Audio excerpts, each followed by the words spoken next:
What's up, everyone? I'm Will Ward, and you are watching Crackpot Theory.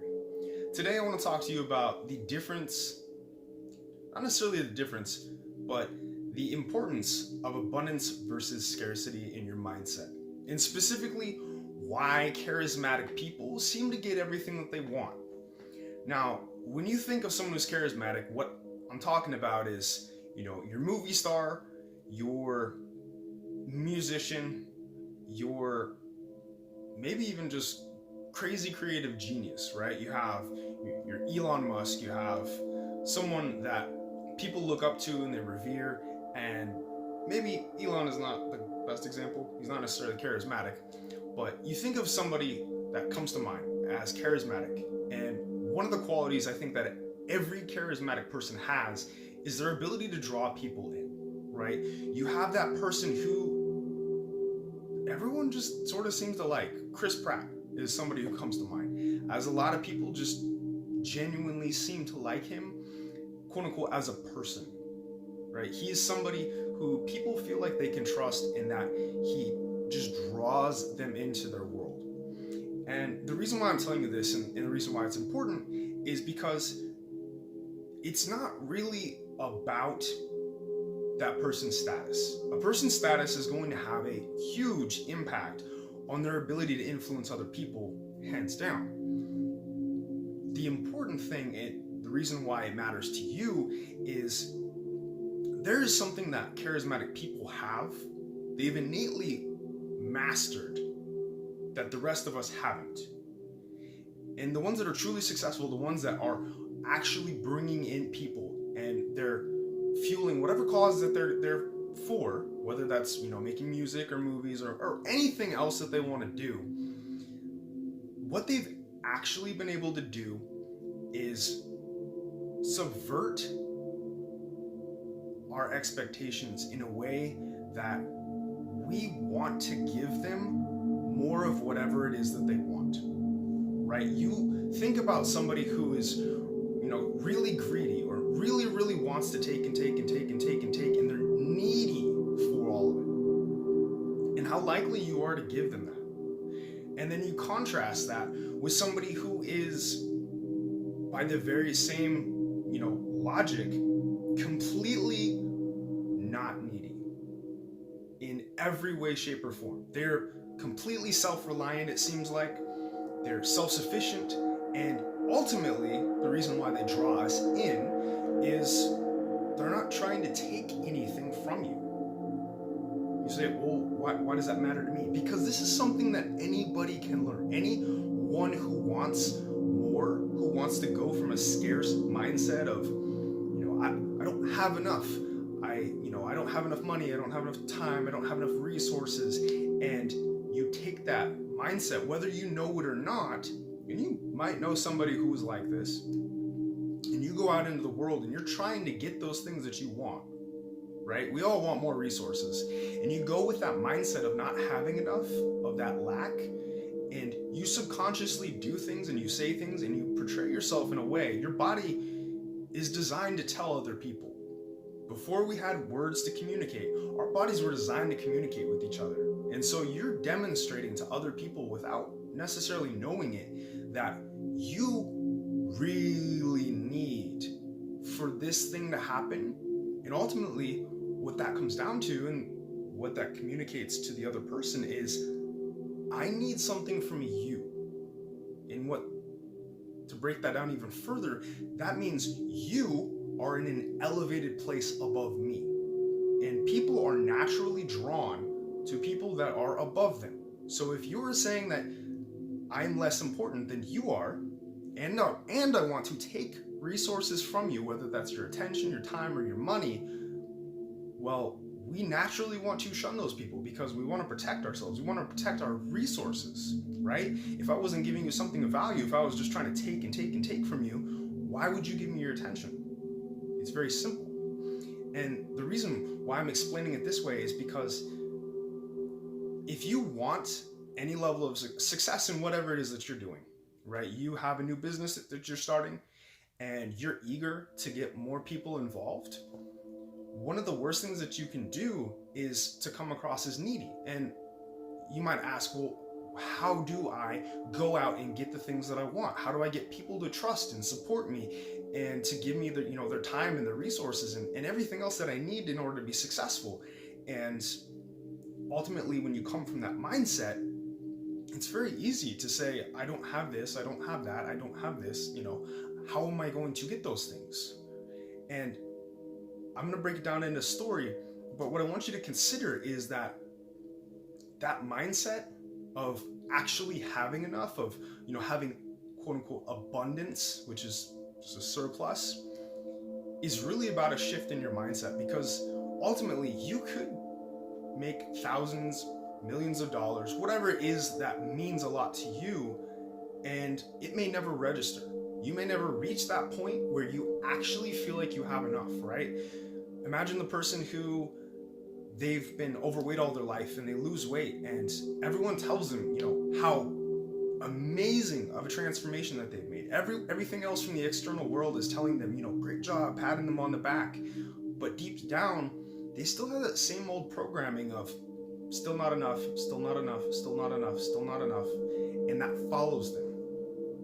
All right, so here's the story, and this is really what I want you to take away from everything, and how if you want to transform any area of your life profoundly, you have to look at the ways that you can feel abundant and focusing on that.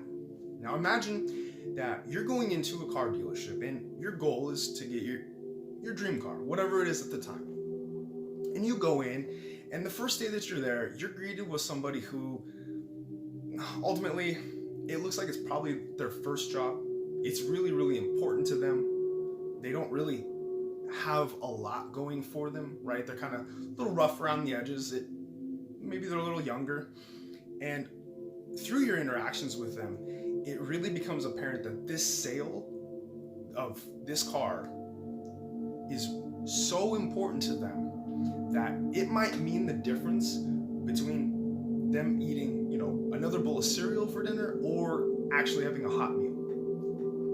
And ultimately, through the end of the whole interaction, you just kind of end up leaving with this feeling of it's not quite right. You don't really know why, but ultimately it just didn't settle. And so you leave, you don't end up buying a car because it is very off-putting.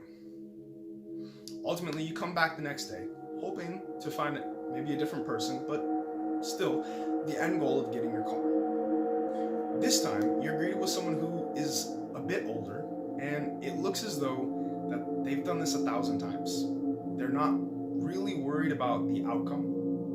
You almost get the sense that they're sure that you're gonna buy, but ultimately that them making the sale isn't part of their concern. What they actually, everything from their body language is telling you that what you want right now and getting you that car at the best deal is a win for them, right? So they're coming from a frame of your needs are important to them, and they're giving you the safety or the reassurance of guiding you to that.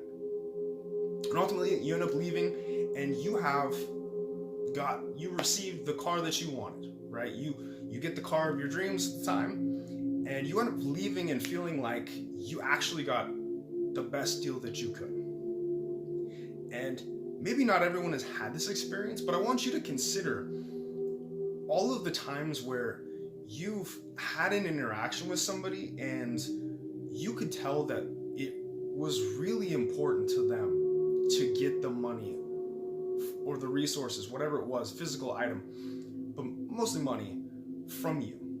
And you think about how likely it is that we are to give to that person who really ultimately needs it more, right?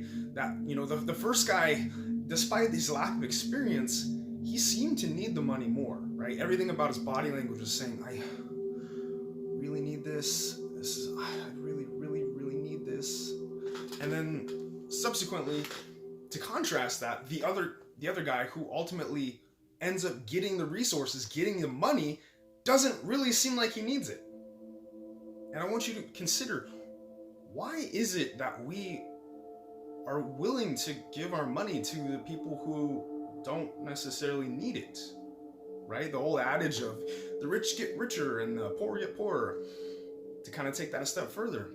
But ultimately, and the reason why I'm telling you this, and the reason why it's so important, and long-winded sentence, the reason why it's something that you can take advantage of as just being a normal person and not being a celebrity, is we are hardwired to want to give our resources to the person who is going to do the most beneficial thing with them, right?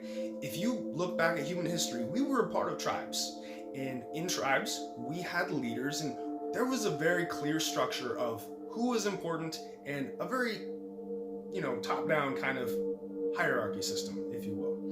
And one of the things that we're so predisposed to, despite our not really thinking about it consciously anymore, is we, in those days of being in tribes, our time, our resources, and our money were incredibly scarce, right? You think about the earliest days of not really knowing where your food's gonna come from, not knowing if you're gonna have, enough of whatever currency that you're trading in order to get more food, in order to get more shelter.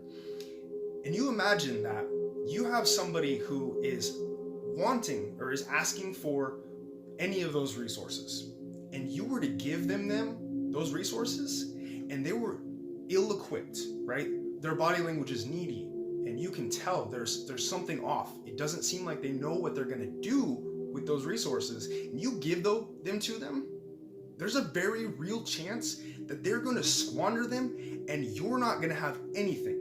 And in that point, what does that mean for you? That means you might die. You might give them all of your money, and you can no longer buy food or shelter or clothing or whatever it is that you need. And that might mean the death of you and maybe even more of your tribe.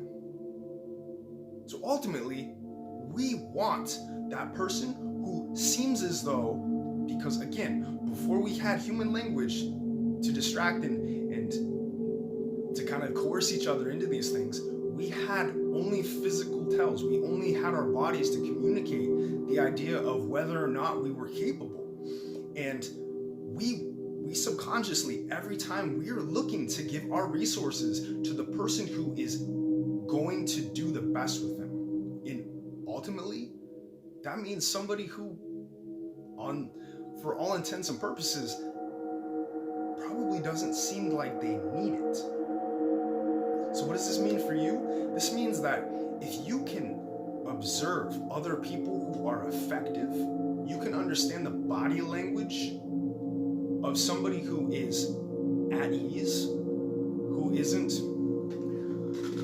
really needy, desperate, and really, really, really wants it. And you can become somebody who is confident, who is self-reliant and self-assured.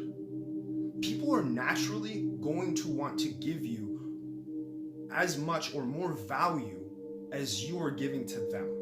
If you are somebody who is giving value, right, not with the clear expectation of something in return, but you are somebody who is giving value and you're not somebody who is trying to take away, people will naturally give you more value in return.